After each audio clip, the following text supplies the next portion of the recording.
Hello students, मैं P S. Kushwaha, lecturer mechanical engineering department, Hewett polytechnic Lucknow, आप सभी का हार्दिक स्वागत करता हूं। आज के इस लेक्चर में हम लोग आपको खास बात बताते हैं। सिविल इंजीनियरिंग के सेकेंड ईयर के बच्चे जो थर्ड सेमेस्टर के हैं वो एक विषय पढ़ते हैं स्ट्रक्चरल मैकेनिक्स, और मैकेनिकल इंजीनियरिंग के बच्चे थर्ड सेमेस्टर के एक विषय पढ़ते हैं मैकेनिक्स ऑफ सॉलिड। ये दोनों सब्जेक्ट तीसरे सेमेस्टर में है उत्तर प्रदेश के पॉलिटेक्निक डिप्लोमा सिस्टम में, और ये दोनों विषय मोर और लेस सेम है except few chapters, few topics जो हम आगे चल के डिस्कस करेंगे। जो डिफरेंसेस होंगे हम डिफरेंसेस वाले लेक्चर को अलग ले जाएंगे। तो आज से जो हम श्रृंखला शुरू कर रहे हैं, इस श्रृंखला की खास बात यह है कि हम एमओएस यानी mechanics of solid, structural mechanics यानी कि एसएम जिसको हम कहते हैं सिविल में, और मैकेनिकल में एमओएस, दोनों को एक साथ आप इस लेक्चर के माध्यम से पढ़ सकते हैं। तो आज हम लोग इस सब्जेक्ट का जो पहला चैप्टर है, मैकेनिकल में जो पहला चैप्टर है वो है स्ट्रेसेस एंड स्ट्रेन। ये आपका सिलेबस है, स्ट्रेसेस एंड स्ट्रेन। सिविल में जो पहला चैप्टर है properties of material and simple stresses and strain.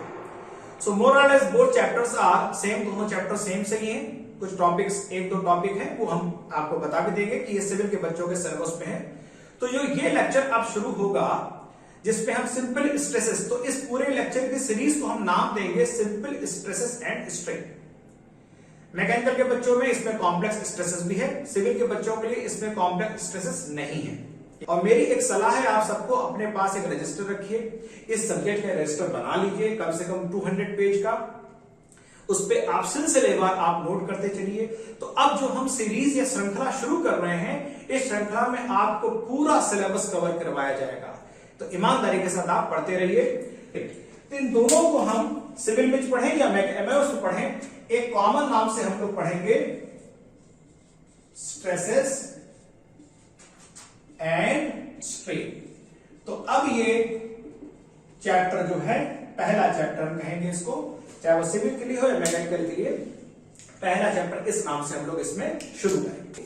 आज का जो पहला लेक्चर है इसे हम कहेंगे लेक्चर नंबर 1। लेक्चर नंबर 1, इसमें आज हम लोग पढ़ेंगे क्या। So in this lecture we shall discuss about, so what is the outcome? Let us note down the outcome. One is stress. Stress क्या है? strain. strain क्या है? stress पढ़ेंगे, strain पढ़ेंगे, and apart from this we shall also learn elastic limit. हम elastic limit पढ़ेंगे, और elastic limit के बाद हम लोग पढ़ेंगे the famous Robert Hooke's law known as Hooke's law. तो ये आज का जो लेक्चर हम पढ़ेंगे, लेक्चर नंबर 1, इस लेक्चर नंबर 1 के अंदर जो आउटकम होगा stress, strain, elastic limit and Hooke's law, ये आज हम लोग पढ़ने वाले हैं। नाउ इससे पहले कि हम स्ट्रेन पढ़ें और स्ट्रेन के बारे में जानें, हम थोड़ा सा ये जान लें कि लोड क्या होता है, लोड कैसे होता है। So there are various types of load and we shall learn about all these types of load one by one. So first of all we shall see, हम जानेंगे कि लोड क्या होता है। लोड को हम लोग हिंदी में भार कहते हैं। तो लोड मतलब जो भार लगाया जाता है वो लोड हो गया। अब लोड कितनी तरह का होता है? सो फर्स्ट वन इज, जो पहला लोड हो जाएगा कितनी तरह का हो गया, this is dead load. Dead load जो होता है फिक्स्ड होता है, इसकी वैल्यू फिक्स्ड होती है, यानी कि ये स्थिर होता है, इसका मान भी स्थिर होता है, इसका स्थान भी स्थिर होता है। ये जहां पे लगा हुआ है उस जगह लगा है, ना तो अपना स्थान बदलेगा और ना ही अपनी वैल्यू को बदलेगा।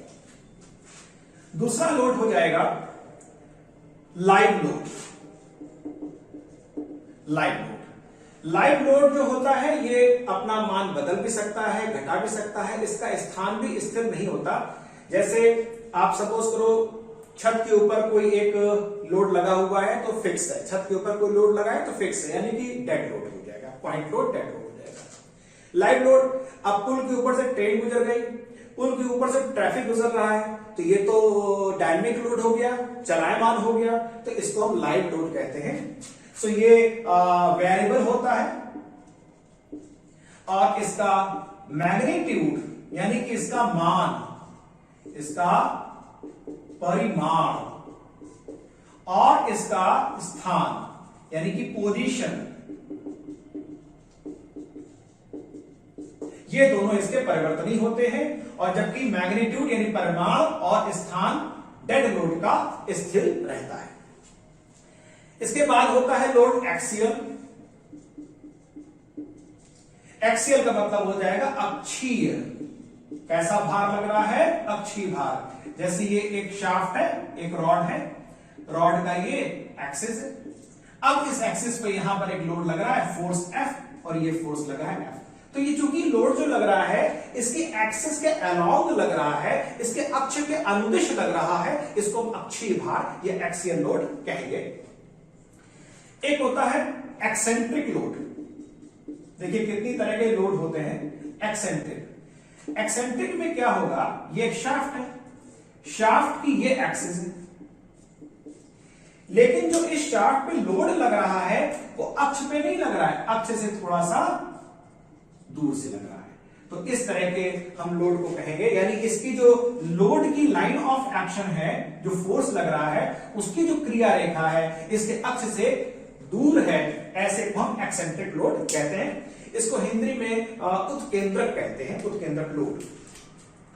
फिर आ जाएगा टेंसाइल। टेंसाइल में देखेंगे क्या होता है। टेंसाइल लोड, टेंसाइल लोड में ये जितने फिगर हमने बनाए हैं सारे टेंसाइल के ही हैं, कि इसमें तनन हो रहा है, इसको खींचा जा रहा है, इसको ऐसे करके खींचा जा रहा है, इसको कहते हैं टेंसाइल लोड। और टेंसाइल को हिंदी में बोलते हैं तनाव, तनाव वाला बल यानी टेंसाइल। ये इसका एग्जाम्पल हो जाएगा, यानी इसका एग्जाम्पल ये हो जाएगा। अब आएगा compressive, compressive load. Compressive load को हिंदी में कहेंगे संपीडन। संपीडन, संपीडन का मतलब ये एक शाफ्ट है, इसको ऐसे फोर्स लगा रहे हो, ऐसे, तो इसके फलस्वरूप क्या होगा, इसकी जो लंबाई है वो कम हो जाएगी। ये देखिए ऐसे लंबाई कम हो गई, ये इसकी लंबाई कम हो गई, देखिए लंबाई कम हो गई। लेकिन एक चीज नोटिस करिए, इसकी लंबाई तो कम हो गई लेकिन इसका डायामीटर बढ़ गया। आगे बताएंगे ऐसा क्यों होता है। और यहां पर अगर टेंसाइल था, हमने इसको टेंसाइल, तो इसकी लंबाई बढ़ जाएगी, ये इसकी लंबाई बढ़ गई। यानी तनाव के केस में रॉड की शाफ्ट की लंबाई बढ़ जाती है, संपीडन के केस में अगर दबा रहे हैं तो उसकी लंबाई घट जाती है। और जब लंबाई बढ़ जाएगी तो उससे परिणाम में एक और चीज निकलेगी, आगे हम डिस्कस करेंगे, कि जब किसी शाफ्ट की तनाव में लंबाई बढ़ जाती है तो उसका डायामीटर, जो उसका साइज है, उसका डायमीटर है, कम हो जाता है। तो देखिए डायमीटर कम हो गया, लंबाई बढ़ गई। तनाव के केस में संपीडन कर दिया, लंबाई कम हो गई, डायमीटर बढ़ गया संपीडन के केस में। और इसके बाद एक आ जाएगा शियर लोड। ये हमको शियर कोड समझना है। हिंदी में शियर को कहते हैं कर्तन। तो कर्तन भार क्या होता है, शियर लोड, आइए समझते हैं। इसको यहां समझ लेते हैं। सपोज करिए ये एक प्लेट है और एक प्लेट ये है। इन दोनों प्लेट के ऊपर एक हमने कवर प्लेट लगा के इन दोनों प्लेट को बांधा हुआ है। और यहां पे क्या किया, हमने एक रिवेटिंग से इन दोनों प्लेट को जोड़ दिया, यानी कवर प्लेट पे छेद किया और रिवेटिंग से जोड़ दिया। एक रिवेट हमने यहां लगा दी, एक रिवेट हमने यहां लगा दी। हम इसका लैप जॉइंट भी बना सकते हैं। ये देखिए इसका लैप जॉइंट, दो प्लेट है, दोनों प्लेट को हमने ऐसे जोड़ दिया लैप जॉइंट से। तो एक रिवेट तो हमने यहां लगाया, एक रिवेट हमने यहां लगाया, ये देखिए एक रिवेट लग गई और इस रिवेट से हमने इन दोनों प्लेट को ज्वाइन कर दिया। शियर समझने के लिए अब हम क्या करने वाले हैं, इस प्लेट पर इधर एक फोर्स लगाएंगे और इस प्लेट पर इधर एक फोर्स लगाएंगे। Now you please understand carefully what is the shear actually. अब क्या होगा, रिवेट का ये पूरी रिवेट जो आप ये देख रहे हैं, ये पूरी रिवेट एक सिंगल पीस है। इसको अगर हमें बना दें, यहां पर ब्लू कलर से कर दें, ये पूरी रिवेट जो है एक सिंगल पीस है और ये परमानेंट ज्वाइंट होता है। आप इसको पढ़ेंगे, मशीन डिजाइन का एक सब्जेक्ट आता है, मैकेनिकल के बच्चे इसको पढ़ते हैं। ब्रिजेस वगैरह में आपने देखा होगा, स्टेशन पे जो पुल बनते हैं, इन सबको ये रिवेट से ही ज्वाइंट किया जाता है। अब क्या होगा, जब आप फोर्स लगा के इसको तोड़ने की कोशिश करेंगे तो अवस्था कुछ ऐसी आ जाएगी। ऊपर वाली प्लेट को नाम दे देते हैं नंबर 1, इसको देते हैं नंबर 2। अब देखिए नंबर 1 का क्या होगा, नंबर 1 प्लेट जब इधर जाएगी, ये प्लेट इधर गई और ये जो रिवेट है, ये रही रिवेट, ये रहा इसका ये हिस्सा, और दूसरी वाली जो प्लेट है ये नंबर 2, ये रही ये, और दूसरी वाली प्लेट पे ये रहा रिवेट का दूसरा हिस्सा। नाउ यू सी, ये हमारी रिवेट थी ओरिजिनल, ये रिवेट है और ये रिवेट है। और आप देखिए इस फोर्स के प्रभाव में, इस बल के प्रभाव में इस रिवेट का परफेक्ट शियर हुआ, और शियर किस प्लेन पर हुआ, शियर हुआ है इस प्लेन पर, शियर हुआ है इस प्लेन पर। एंड दिस टाइप ऑफ, ये जो लोड यहां पर लग रहा है, आप कहेंगे है तो सर ये सिंपल भार, इसमें है क्या, भार ही तो है, लेकिन ये जो लोड है, ये जो फोर्स है, ये भार है, ये जो भी फोर्स लगा रहे हैं, ये इस रिवेट में शियर पैदा कर रहा है। यहां पर क्या पैदा हुआ, शियर पैदा हुआ। दोनों सरफेसेस एक दूसरे से अलग हो गई, यहां से कट गया, शियर पैदा हुआ। इस तरह के लोड को हम शियर लोड कहते हैं। तो इस तरह के लोड होते हैं। और एक और लोड होता है impact load, another is the impact. Impact को आघात भी कहते हैं, इंपैक्ट लोड या आघात भार। देखिए अभी तक हम जितने की बात कर रहे थे सारे स्टैटिक लोड थे, ग्रेजुअल थे, सब आराम से इस पर लगे हुए थे। लेकिन अगर कोई लोड अचानक से आ जाए, आराम से ना आए बल्कि ग्रेजुअली ना आके अचानक से आ जाए, तो इस तरह के लोड को हम इंपैक्ट लोड भी कहते हैं। और आपको आगे चल के सब्जेक्ट में बताएंगे, आगे के चैप्टर्स में आएगा कि इंपैक्ट लोड का असर, उसका प्रभाव ग्रेजुअल लोड जो शनय शनय लगता है उससे कहीं अधिक होता है। So these are the types of load जो हम लोगों ने पढ़े। अब हम आते हैं लोड जानने के बाद कि स्ट्रेस क्या होता है और स्ट्रेस की परिभाषा क्या होती है। लेट अस सी।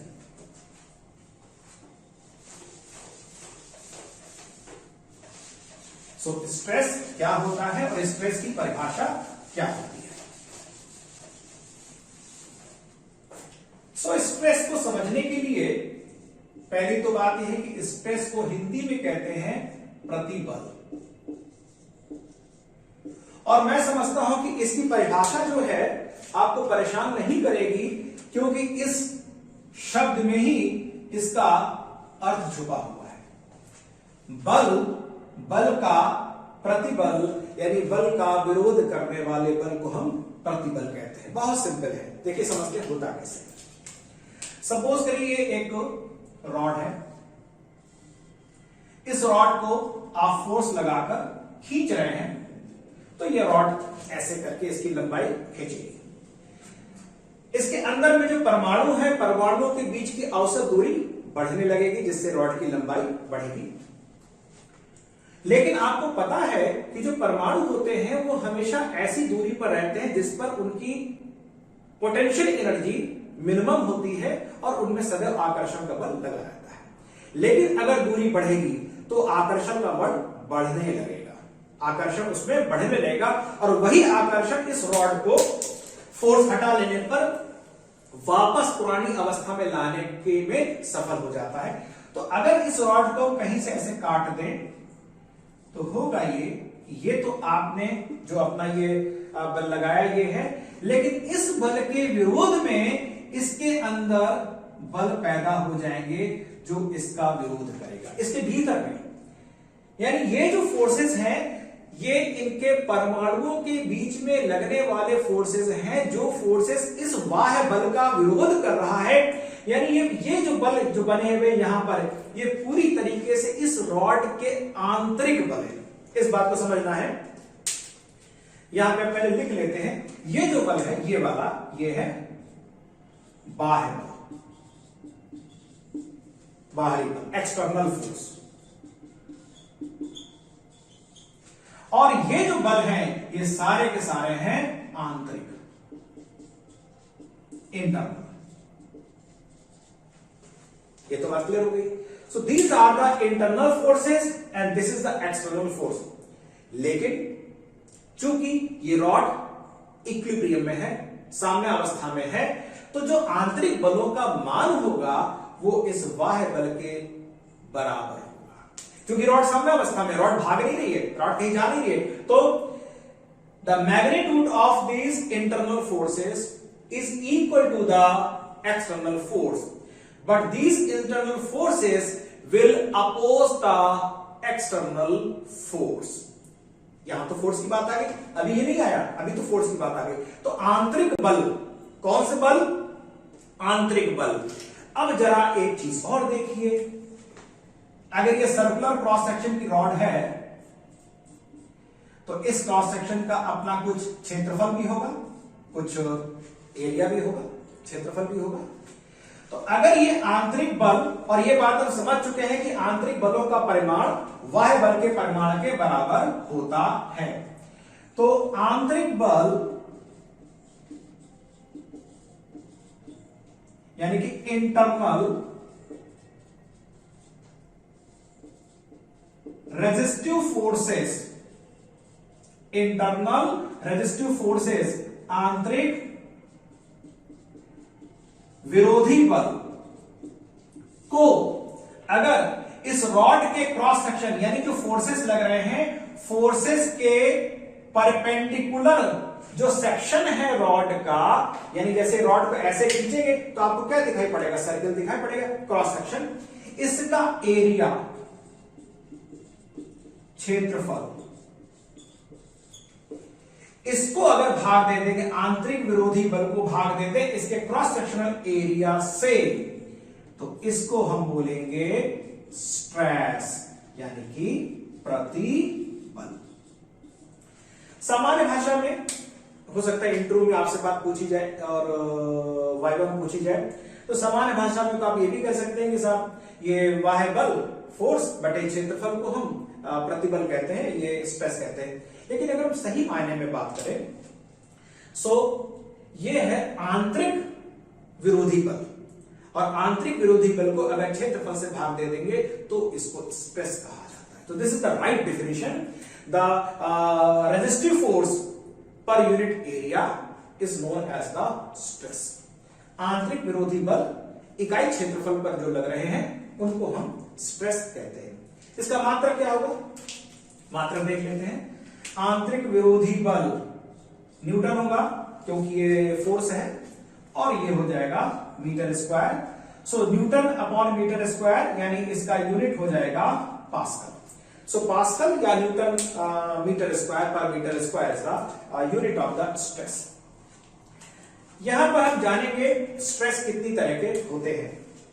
तो आपको बता दें स्ट्रेस बच्चों 3 तरह के होते हैं। Stress there are 3 types of stress. There are 3 types of stress. कौन से? स्ट्रेस, ये थोड़ा सा इंग्लिश में लिखे हुए हैं वर्ड्स, और आपको मेरी ये सलाह है, क्योंकि मैं लगभग 20 वर्षों से देख रहा हूं, ये जो टेक्निकल वर्ड्स हैं, इन टेक्निकल वर्ड्स को आप सभी लोग इंग्लिश में ही पढ़ें और इंग्लिश में ही उसको समझें, इंग्लिश में ही लिखें भी। भले आप सेंटेंस में सब हिंदी में लिखें, लेकिन जहां पे इस तरह के शब्द आए उनको इंग्लिश में ही लिखें, और कम से कम, क्योंकि डिस्कशन में बेटे इन्हीं शब्दों का इस्तेमाल आपको हर जगह करना है।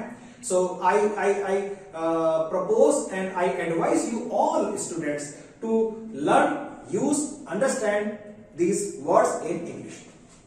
स्ट्रेस कितनी तरह के, एक हो जाएगा लॉन्गिट्यूडनल, इसको अनुदैर्ध्य कहते हैं। एक हो जाएगा shear stress, longitudinal stress, shear stress, और एक हो जाएगा नॉर्मल स्ट्रेस।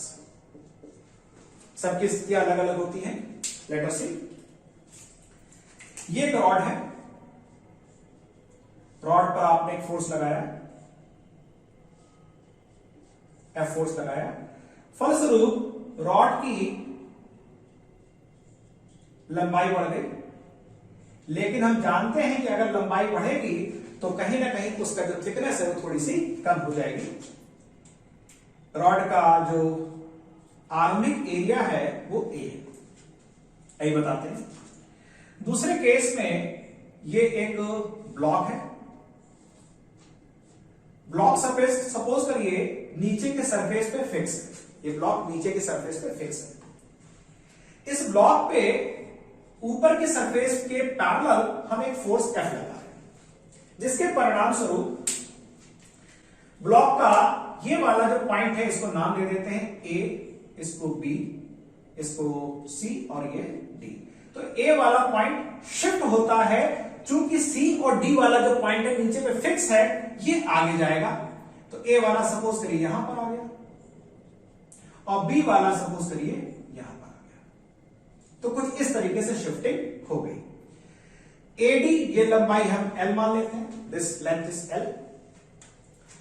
ये जो A वाला पॉइंट यहां पर आ गया है A डैश, B वाला पॉइंट यहां पर आ गया है B डैश, ये जो दूरी है इसको हम मान लेते हैं डेल्टा L। थोड़ा सा इनकरेक्ट हुआ है। नॉर्मल स्ट्रेस सपोज करिए एक बड़ा कॉमन एग्जांपल लेते हैं, बैलून है।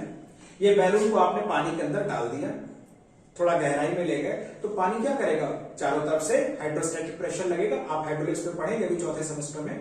मैकेनिकल के बच्चे हाइड्रोलिक्स एंड न्यूमेटिक्स, और सिविल के बच्चे हाइड्रोलिक्स एंड हाइड्रोलिक मशीन्स। तो चारों तरफ से पानी क्या होगा, इसको दबाएगा। तो चारों तरफ से पानी दबाएगा, ये देखिए। एक बात और गौर करिए, आइए बताता भी हूं कि जो पानी का फोर्स होगा चारों तरफ से, वो सरफेस के सदैव परपेंडिकुलर होगा। एक बात नोटिस करिए, the force applied by the water, any liquid, is always perpendicular to the surface. फलस्वरूप इसके आयतन में कुछ कमी आएगी। ये बैलून चारों तरफ से दब रहा है, इसके आयतन में कुछ कमी आएगी। मान लीजिए पहले इसका वॉल्यूम V था और अब इसका volume V minus delta V हो गया, कम हो गया। एंड ऑल दीज फोर्सेस, अगर ये सारे फोर्सेस का हम सम कर दें तो टोटल फोर्स इस पे F लग रहा है। और सरफेस का एरिया हम मान लेते हैं, the surface area is A। अब देखिए यहां पे जो फोर्स लग रहा है इससे लंबाई बढ़ रही है, तो लॉन्गिट्यूडनल का मतलब इसमें लंबाई में चेंज हो रहा है। एक्सिस यानी इसकी जो अक्ष है, ये है इसकी, देखिए अक्ष, इसकी जो एक्सिस है, अगर फोर्स एक्सिस के अलोंग लग रहा है, अक्षीय बल लग रहा है, तो दो तरह का हो सकता है। लंबाई बढ़ सकती है, तनाव टेंसाइल, लंबाई घट सकती है, कंप्रेसिव संपीड़न। तो इस अवस्था में फोर्स अपॉन ए, इसको कहेंगे longitudinal stress. This is known as the longitudinal stress. यहां पे क्या होगा, यहां पर आपने जो फोर्स लगाया और ये फोर्स, इसमें अक्सर बच्चों को कंफ्यूजन होता है, ध्यान से देखिएगा।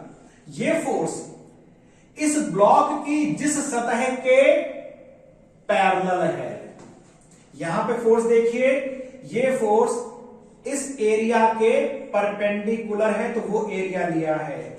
यहां पे यह फोर्स इस सतह के समानांतर है, तो ये फोर्स जिस सतह के समानांतर होता है उस सतह का एरिया लिया जाता है and this is known as shear stress. ठीक है, यूनिट वही है, ये कॉन्सेप्ट वही है स्ट्रेस का, force upon area, force upon area, but the thing is that यहां पे लंबाई में चेंज हो रहा है या शक्ल में चेंज हो रहा है। यहां पे फोर्स के साथ एरिया कौन से लेना है, जो फोर्स के डायरेक्शन के परपेंडिकुलर है, यहां पे वो एरिया लेना है जो फोर्स के डायरेक्शन के पैरेलल है। एंड हियर टोटल फोर्स पानी का लग रहा है F, total surface area A, and this is known as the normal stress। अब यहां पे कहानी आएगी, थोड़ा सा आपको बताते हैं ये इसका नॉर्मल स्ट्रेस का मतलब क्या है।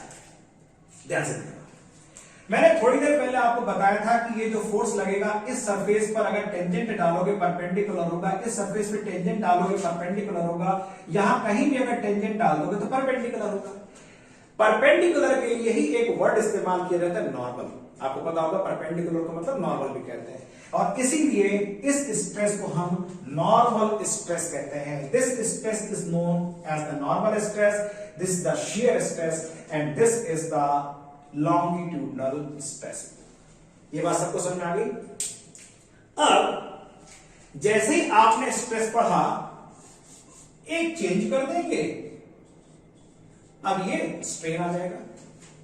स्ट्रेन, स्ट्रेन की जो बेसिक डिफिनेशन होती है इसको यहां लिख लेते हैं, वो फिगर को दोबारा नहीं बनाने पड़ेंगे। स्ट्रेन की जो फंडामेंटल डिफिनेशन होती है वो होती है change in dimension, change in dimension upon original dimension.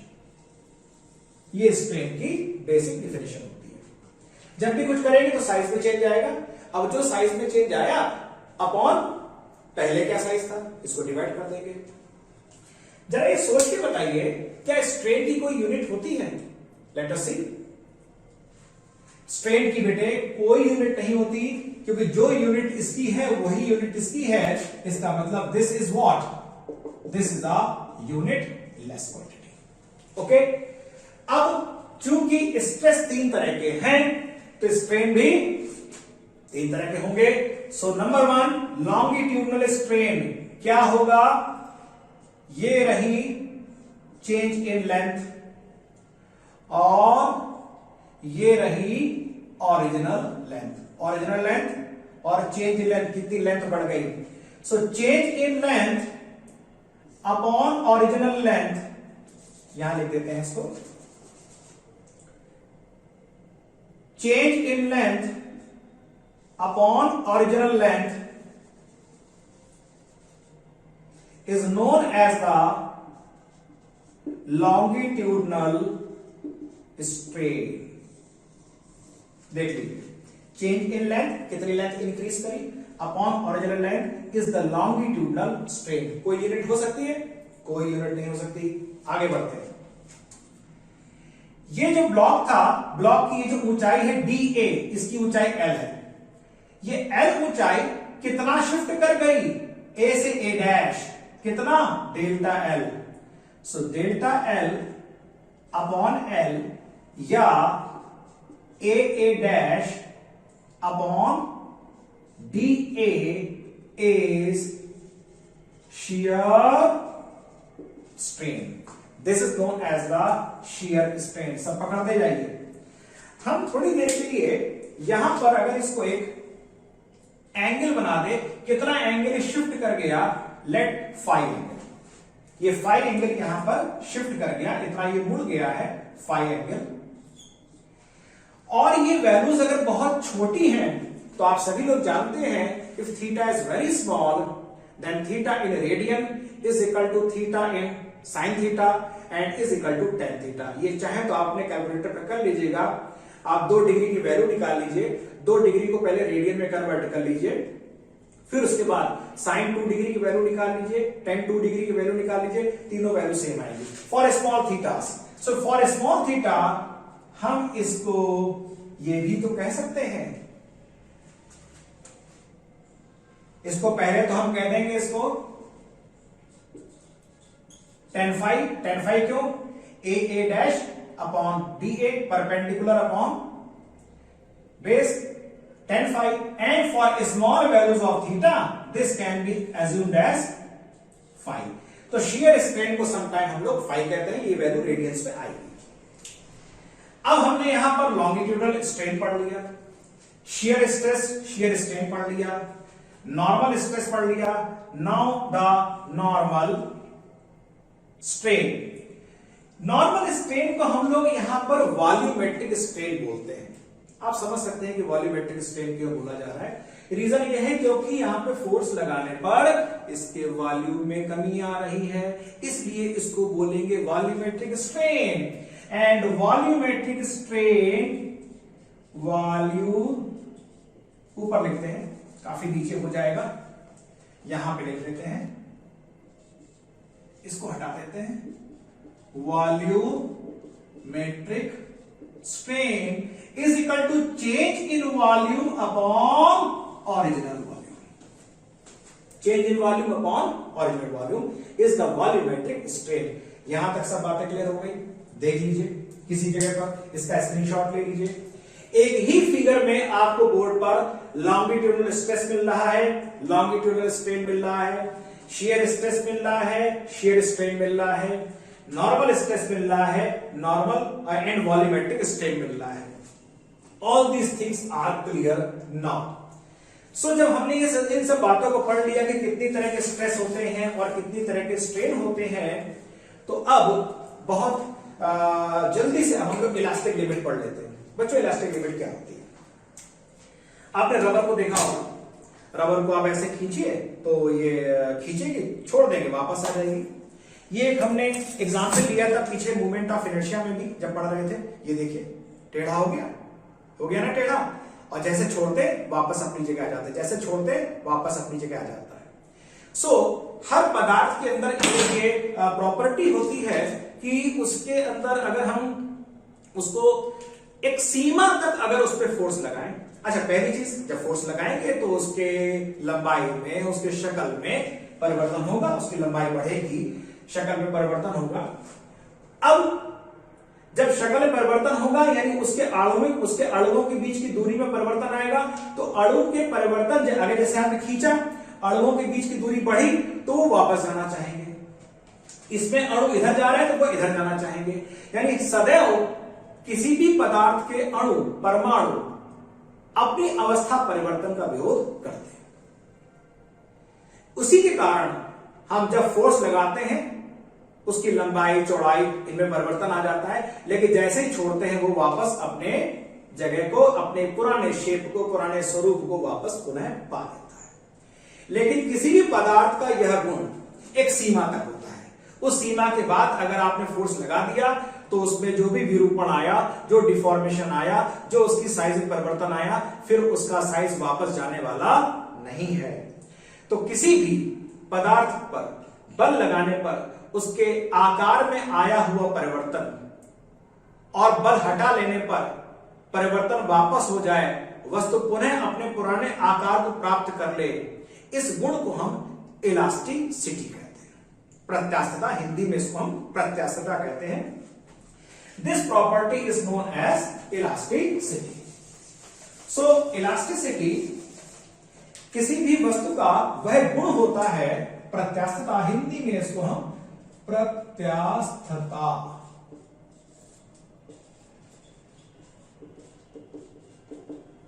मेरी हिंदी भी अच्छी है ना, प्रत्यास्थता।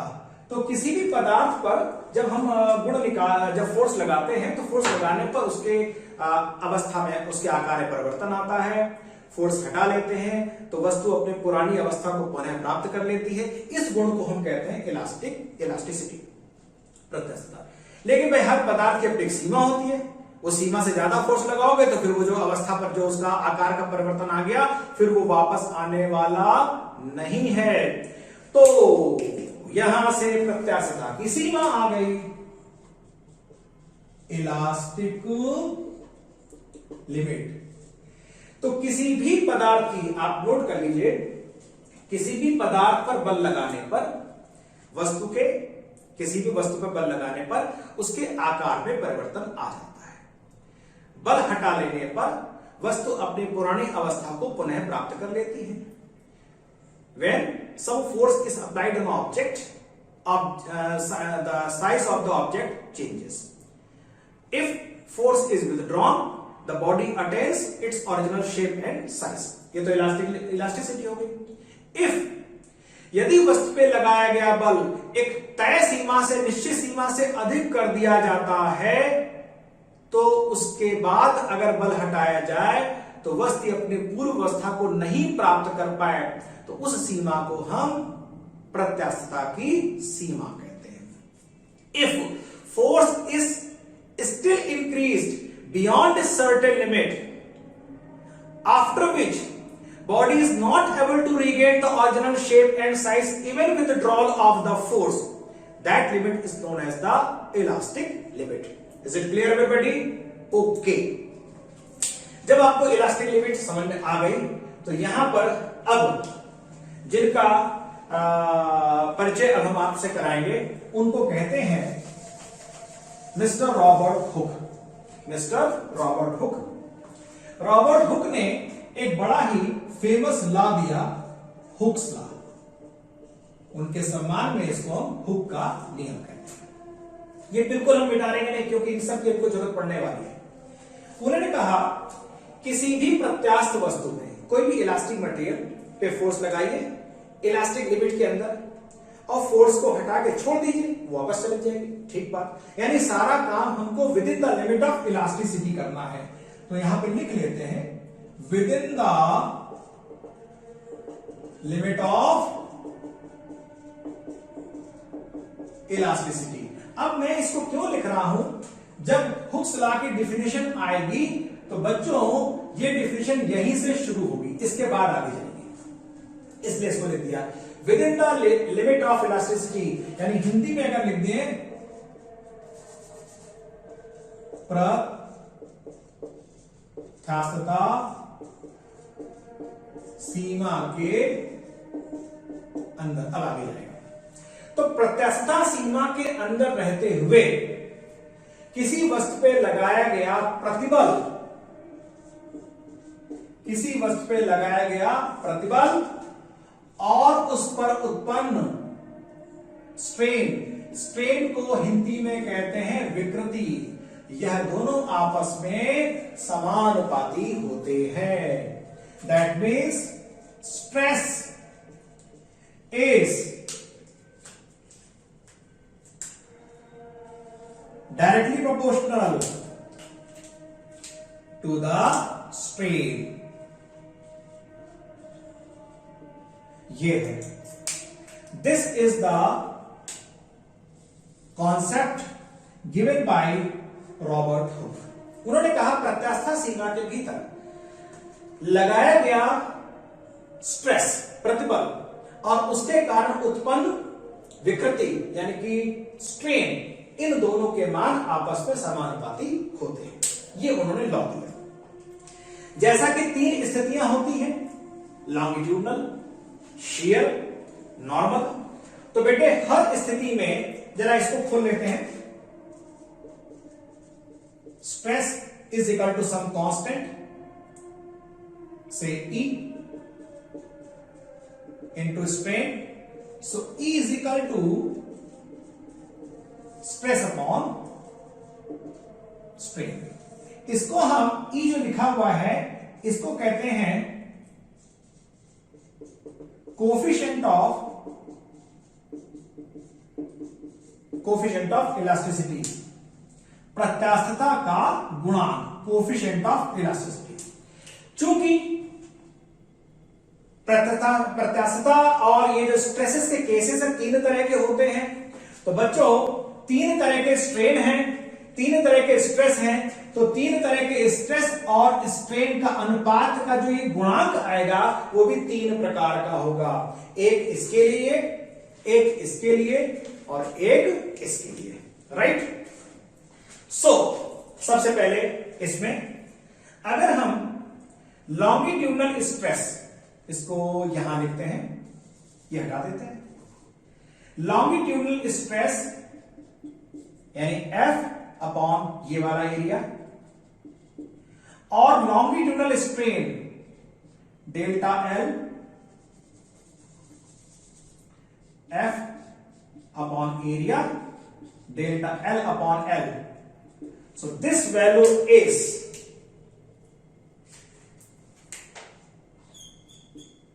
इसको कहते हैं Young's modulus. It is known as Young's modulus या यंग का प्रत्यास्थता गुणांक। यानी यंग्स मॉडुलस कब पिक्चर में आता है? जब मामला ऐसा हो कि अक्ष के अनुदिश फोर्सेस लग रहे हो, या तो लंबाई बढ़ रही हो या फिर लंबाई घट रही हो। तो ऐसे केस में जो गुणांक आता है प्रत्यास्थता का, उसको यंग्स मॉडुलस या उसको हम ई से डिनोट करते हैं। यहां आइए, in this case this is shear stress, it is the shear stress F upon A. This is delta, अब इसको phi भी लिख सकते हैं, and this is denoted by G. This is denoted by capital G, and this capital G is known as modulus of rigidity. क्या नाम है इसका? मॉडुलस ऑफ रिजिडिटी, दृढ़ता का गुणांक। इस केस में दिस इज नोन एज दृढ़ता का गुणांक, यानी कि मॉडुलस ऑफ रिजिडिटी। ये क्या था? ये था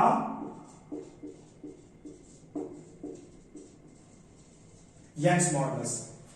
यहां पे क्या होगा? यहां भी वही स्थिति हो जाएगी।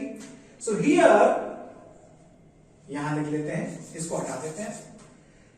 इस केस में normal stress upon volumetric strain is given by K, and this K is, पहले इसको गोले बंद कर देते हैं डब्बे में। This is known as bulk modulus या बल्क का गुणांक, या समटाइम कभी कभी इसको आयतन का प्रत्यास्थता गुणांक भी कहते हैं।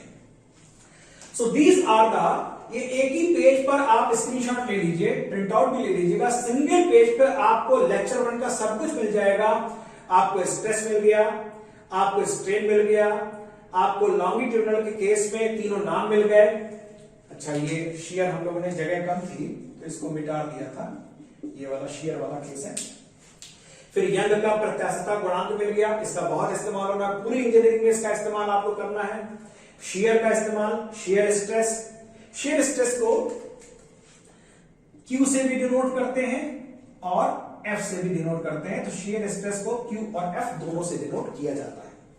इसी तरह नॉर्मल स्ट्रेस जो है, इसको समटाइम स्मॉल p से डिनोट करते हैं, बिकॉज ये प्रेशर की जगह पर हम लोग नॉर्मल स्ट्रेस की जगह प्रेशर का इस्तेमाल करते हैं। बाकी ये तो F अपॉन A है ही।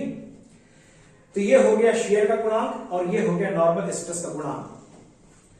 इस पूरे अध्ययन के बाद अगले लेक्चर में हम लोग पॉइजन्स लॉ, पॉइजन का जो रेशियो है, स्ट्रेस एंड स्ट्रेन कर्व और उससे रिलेटेड बहुत सारी और इंफॉर्मेशन हम पढ़ेंगे कि डक्टाइल मटेरियल, माइल्ड स्टील के लिए स्ट्रेस स्ट्रेन कर्व कैसे होता है, ब्रिटल मटेरियल के लिए स्ट्रेस स्ट्रेन कर्व कैसे होता है, इलास्टोमर्स के लिए, रबर जैसे मटेरियल के लिए स्ट्रेस स्ट्रेन कर्व कैसे होता है, और उस कर्व के वेरियस पॉइंट्स क्या होते हैं और उन पॉइंट्स का महत्व क्या है, प्रूफ स्ट्रेस क्या है, फैक्टर ऑफ सेफ्टी क्या है, वर्किंग स्ट्रेस क्या है, अल्टीमेट वैल्यू क्या है, इन सब के बारे में हम लोग लेक्चर 2 में अध्ययन करेंगे। सो टिल देन आप इसको पढ़िए एंड अपने इस चैनल को आप सब्सक्राइब करिए और बेल आइकन जरूर करिए, जिससे कि आपको सूचना मिलती रहे कब कौन सा लेक्चर आ गया।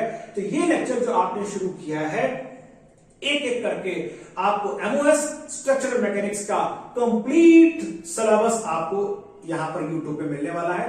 सो आई होप कि आपको पसंद आया होगा, और आप कोई भी आपको बात कहनी होगी कमेंट बॉक्स में कह दीजिएगा, and wait for the lecture number 2। So this is overall and thank you very much.